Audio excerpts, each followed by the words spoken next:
지금 이 방송을 함께하고 있는 당신, 혹시 이런 상상 해보신 적 있나요? 내 머릿속에 둥둥 떠다니는 수많은 단어랑 문장들이 어느 날 갑자기 막 아주 단단하고 무거운 물리적인 물건으로 변해버리는 거예요. 단어들이 물건으로 변한다고요? 그거 좀 되게 무서운 상상인데요? 그렇죠. 누군가한테 말을 딱 건네려고 입을 여는 순간 그 단어들이 어떤 의미를 갖기도 전에 내 입술이랑 치아에 부딪혀서 막 산산조각이 나버리는 겁니다. 아, 그러니까 뱉어낼 수도 없고 그렇다고 다시 삼킬 수도 없는 그런 깨진 파편들이 입안에 가득 찬 상태라는 거네요. 네, 맞아요. 완벽한 침묵 속에 갇히게 되는 거죠. 만약 당신이 그런 상태가 된다면 우리는 이 세상과 어떻게 다시 연결될 수 있을까요? 오늘 우리의 깊은 탐구는 바로 이 아주 서늘하고 잔혹한 질문에서 출발합니다. 벌써부터 분위기가 굉장히 묵직하네요. 네, 오늘 우리가 깊게 파헤쳐볼 자료는 바로 한강 작가의 소설 히라바치간의 도입부 발췌본입니다. 아, 히라버 시간. 정말 많은 분들이 사랑하는 작품이죠. 네, 근데 우리는 오늘 단순히 이 슬픈 이야기를 요약해 드리려는 게 아니거든요. 그럼요. 인간과 인간 사이를 이어주는 그 감각의 끈이 탁 끊어지는 정확한 순간, 그리고 수천 년 전에 이미 죽어버린 언어를 통해서 어떻게든 그 끊어진 끈을 다시 이어보려는 인간의 치열한 메커니즘을 한번 해부해 보려고 합니다. 사실 이 텍스트가 묘사하는 세계는 우리가 매일 겪는 엄청 소란스럽고 자극적인 일상과는 정말 완벽하게 대척점에 서 있거든요. 아주 고요하고 쓸쓸한 세계죠. 맞아요. 저도 읽으면서 그 고요함에 압도당하는 기운이었어요. 우리는 이제 말을 완전히 잃어버린 한 여자, 그리고 빛을 잃고 서서히 어둠 속으로 잠겨가는 한 남자의 세계로 들어갈 텐데요.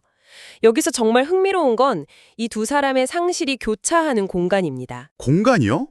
병원이나 뭐 심리 상담실 같은 곳이 아니잖아요. 그렇죠.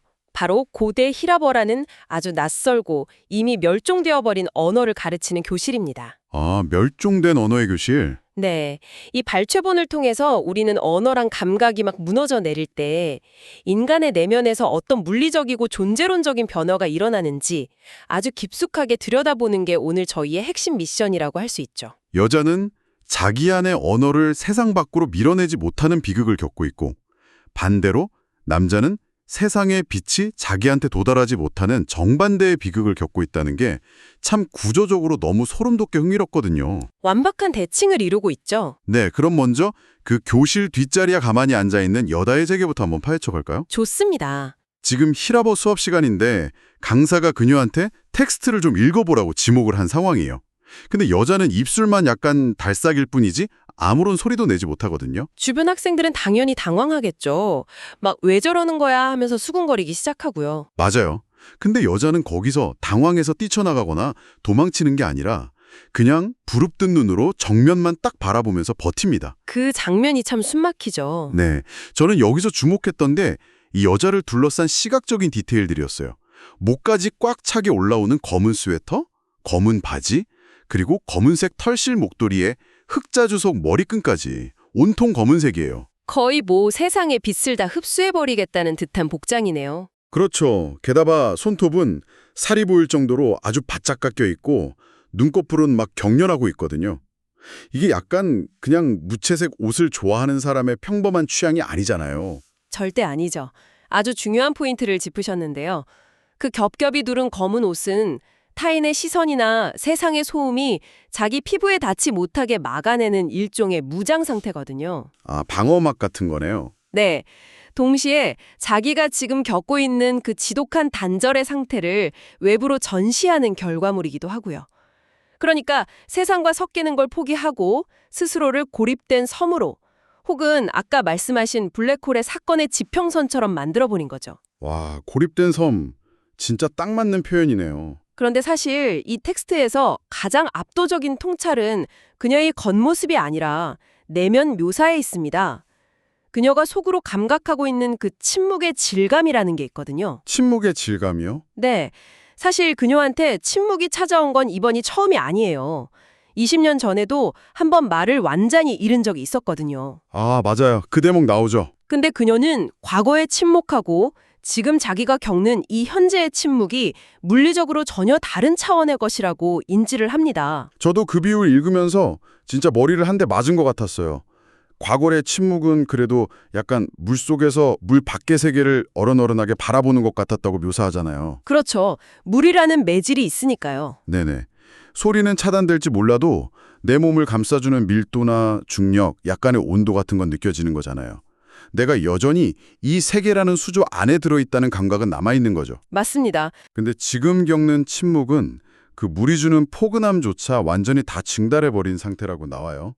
딱딱한 벽을 타고 다니는 그림자가 돼서 거대한 수조에 담긴 삶을 그저 바깥에서 들여다보는 것 같다고요? 정말 기가 막힌 표현이죠. 저는 이거 보면서 우주 공간에 버려진 진공 상태의 우주 비행사가 떠올랐거든요. 약간 3차원의 입체적인 사람이 수조벽에 붙은 2차원의 그림자로 완전히 납작해져 버린 느낌이랄까요? 이 단절감은 도대체 어떤 느낌일지 지금 듣고 계신 당신은 상상이 되시나요? 그게 바로 세계로부터의 완벽한 축출이죠. 예전에는 세상이라는 수조 안에서 그냥 입만 닫고 있었다면 지금은 아예 수조 밖으로 내동댕이 쳐진 거예요. 절대 안으로 들어갈 수 없는 존재론적인 소외인 거죠. 아, 수조 밖으로 축출되었다. 텍스트를 보면 이 상태를 운석과 운석 사이의 어두운 공간처럼 차갑고 희박한 침묵이라고 정의하거든요. 운석 사이에 어두운 공간이요? 와... 공기라는 매질 자체가 희박해져 버린 우주 공간에서는 내가 아무리 소리쳐도 파동이 안 전달되잖아요. 그렇죠. 매질이 없으니까요. 그러니까 이게 단순한 발화장애, 성대의 고장이 아니라 나의 존재를 증명해야 할 언어라는 도구가 허공에서 불 붙이지도 못하고 그냥 부서져 버리는 절대적인 고독의 상태를 보여주는 겁니다. 진짜 숨이 턱 막히네요. 매일 스마트폰으로 수백 개씩 메시지 보내고 다른 사람들이랑 연결되어 있는 우리 일상을 생각하면 저 여자가 견디고 있는 단절감의 무게가 얼마나 무서운 건지 새삼 실감이 나요. 맞습니다. 그럼 이제 방향을 약간 돌려서 칠판 앞에서 그녀를 묵묵히 기다려주고 있는 강사, 즉 남자의 세계를 한번 들여다볼까요? 네, 그러죠. 남자의 세계도 만만치 않게 쓸쓸합니다. 남자는 팔꿈치에 가죽이 덧대어진 코듀로이 재킷을 입고 두꺼운 안경을 끼고 칠판에 히라벌을 쓰고 있어요. 쓰다가 백묵을 부러뜨리기도 하고요. 언뜻 보면 그냥 평범한 30대 중후반 지식인 같은데 사실 그의 시야는 이미 무너져 내리는 중이잖아요. 네, 40살이 오기도 전에 앞으로 기껏해야 1년 남짓 지나면 시력을 완전히 잃게 될 거라는 선고를 맞은 사람이죠. 1년이요? 세상에. 시각이라는 게 사실 인간이 외부 세계 정보를 받아들이는 가장 압도적인 감각이잖아요. 남자는 지금 그 감각이 마모되면서 사물의 구체적인 선이나 디테일을 다 잃어버리고 있어요. 눈앞의 형상들이 다 뭉개져 보이겠네요. 네, 모든 게 형상과 동작의 뭉툭한 덩어리로만 보이기 시작하죠. 근데 여기서 정말 흥미로운 게 시각 정보가 결손되니까 역설적으로 뇌의 인지 메커니즘이 아주 독특한 방향으로 작동한다는 겁니다. 아, 빈틈을 채우려는 뇌의 본능 같은 건가요? 맞아요. 텍스트를 보면 남자는 자기가 못 보는 그 흐릿한 세부 사항들을 오직 상상의 힘으로 극도로 선명하게 조각해내거든요. 그 부분이 정말 백미죠. 네, 골목에서 그냥 스쳐 지나가는 흐릿한 실루엣만 보고도 이어폰 낀 여학생의 입술이 음악에 맞춰서 어떻게 달싹이고 있을지 상상하고요. 또 중년 남자의 땀에 절어 반들거리는 트레이닝복 소매 끝까지 상상해내잖아요. 눈에 보이지 않으니까 역설적으로 세계를 더 집요하게 머릿속에서 재구성하는 거죠. 보이지 않기 때문에 더 섬세하게 세상을 조각해야만 하는 역설. 저는 이 태도가 너무 처절하면서도 슬프게 아름다웠어요. 네, 상실이 만들어낸 역설적인 예민함이죠. 근데 여기서 조금 더 큰 맥락으로 연결해 보면요. 남자의 독백 중에 정말 충격적이고 중요한 통찰 포인트가 하나 나옵니다. 오, 어떤 부분이죠? 그런데 텍스트 속 남자는 시각이 허물어질 때 가장 먼저 그리고 가장 예민하게 감각되는 건 소리가 아니라 시간이라고 말합니다. 시간이요? 네. 시간이라는 무형의 개념을 아주 거대한 물질의 느낌으로 자기 몸을 관통하는 잔혹한 흐름으로 느끼기 시작하는 거죠. 와, 시간의 무게를 거대한 들줄로 느낀다. 이거 진짜 압도적인데요. 저는 이 문장 읽고 감각 차단 탱크 있잖아요. 그 실험이 딱 떠올랐어요. 아, 물에 떠서 아무것도 못 느끼게 하는 그 탱크요? 네네. 우리가 눈으로 보는 건물, 나무, 지나가는 사람들 같은 물리적인 공간 지표들이 다 사라져버리면 뇌는 내가 지금 어디 있는지 가늠할 닻을 잃어버리게 되잖아요. 그렇죠. 좌표가 사라지는 거죠. 네. 공간이라는 개념이 지워진 그 자리에 남는 건 오직 내 심장 박동 소리랑 1초 1초 나를 끝을 향해서 밀어내고 있는 그 거대한 시간의 질량뿐일 것 같거든요. 와, 정말 정확한 물리적 해석이네요. 사실 우리는 일상에서 화려한 간판도 보고 변하는 풍경도 보느라 이 공간적 정보를 처리하느라 시간의 흐름을 잊고 살아요. 맞아요. 바쁘게 살다 보면 시간 가는 줄 모르잖아요. 그러니까 공간이라는 게 시간의 잔혹함을 가려주는 마취제 역할을 하는 셈입니다. 근데 1년 뒤면 영원한 어둠 속에 갇힌다는 시한부를 안고 있는 이 남자한테는 시야가 차단된다는 건 이 공간적 마취제가 완전히 풀려버린다는 뜻이죠. 세상에, 마취제가 풀려버린다. 나를 에워싸고 있던 세상의 형태가 지워지고 나면 결국 오직 죽음을 향해서 완전한 어둠을 향해서 쉬지 않고 밀려오는 그 시간의 거대한 파도만 남게 되는 겁니다. 아무것도 볼 수 없는 눈으로 역설적이게도 그 시간의 폭력성을 가장 선명하게 온몸으로 맞고 있는 거예요. 공간이라는 마취제가 풀린 맨몸으로 견디는 시간의 폭력성이라니 진짜 듣기만 해도 서늘하네요. 침묵이라는 진공에 갇힌 여자, 그리고 시간이라는 질량에 짓눌린 남자. 지금 이 깊은 탐구를 듣고 계신 당신도 이 두 사람이 짊어진 존재론적 상실감이 얼마나 잔인한지 느껴지실 텐데요. 정말 극한의 상실을 겪고 있는 두 사람이죠. 그런데 이쯤 되면 아주 예리한 의문이 하나 생기실 겁니다. 안에서 밖으로 나가는 언어를 잃은 여자, 밖에서 안으로 들어오는 빛을 잃은 남자가 도대체 왜 고대 시라버 교실에 모여 있는 걸까요? 그게 바로 이 작품의 핵심이죠. 일상적인 말도 못해서 고통받는 사람이 왜 수천 년 전에 정점을 찍고 지금은 아무도 쓰지 않는 죽은 언어를 배우려고 안간힘을 쓰는 걸까요? 네, 이 두 사람이 왜 하필 화석화된 죽은 언어를 매개로 만나야 했는가? 그 해답은 텍스트 안에서 찾을 수 있습니다. 남자가 수업 중에 고대 히라버에 대해 설명하는 대목이 나오거든요. 칠판에 커다랗게 포물선을 그리는 장면이었죠. 맞습니다. 고대 히라버는 정말 극도로 정교하고 복잡한 규칙을 가졌던 언어예요. 진화의 정점에 섰던 아주 완벽에 가까운 체계였죠. 워낙 복잡해서 배우기가 그렇게 어렵다더라고요. 근데 포물선이라는 건 정점에 도달하면 필연적으로 아래로 꺾이기 마련이잖아요. 정확합니다. 강사는 플라톤 시대 이후의 히라버를 가리켜서 막 떨어지려 하는 단단한 열매처럼 급격히 쇠퇴하고 지물어 갔다고 설명해요. 떨어지려 하는 열매. 네. 언어 스스로가 그 복잡성을 감당하지 못하고 서서히 마모되면서 무너져 내리는 쇠락의 길을 걸은 거죠. 결국 그 완벽했던 언어조차 붕괴되는 석양 앞에 놓여 있었다는 걸 가르치는 겁니다. 잠깐만요. 전문가님 말씀 듣다 보니까 제 머릿속에 번쩍하고 불이 켜지네요. 고대 히라버가 정점을 찍고 서서히 쇠퇴해간 그 과정이 지금 완벽하게 온전했던 감각을 잃어가며 쇠퇴하고 있는 이 두 사람의 현재 상태랑 완전히 공명하고 있는 거잖아요. 완벽한 병렬 구조입니다.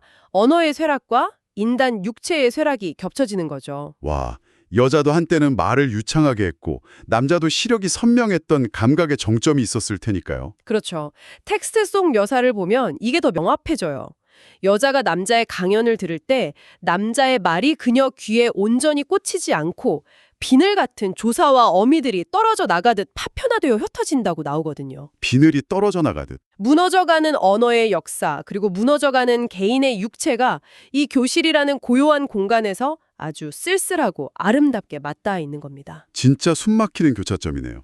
쇠퇴하는 것들끼리 만났을 때의 미학이랄까요? 이래서 두 사람이 죽은 언어에 끌렸나 봐요.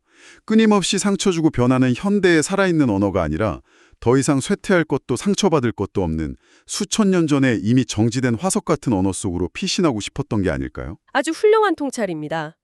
우리는 흔히 소통이라고 하면 활발하게 말을 쏟아내고 시선을 마주치는 것만 생각하잖아요. 하지만 작가는 철저하게 무너지고 쇠퇴해가는 두 인간이 텅 빈 수조 같은 침묵과 어둠 속에서도 어떻게든 세계와 서로를 붙잡으려는 근원적인 생존 본능을 그려냅니다. 죽은 언어를 매개로 해서라도 어떻게든 나라는 존재를 증명하려는 고요한 몸부림인 거죠. 정말 지독하게 고요하고 아름다운 풍경이네요.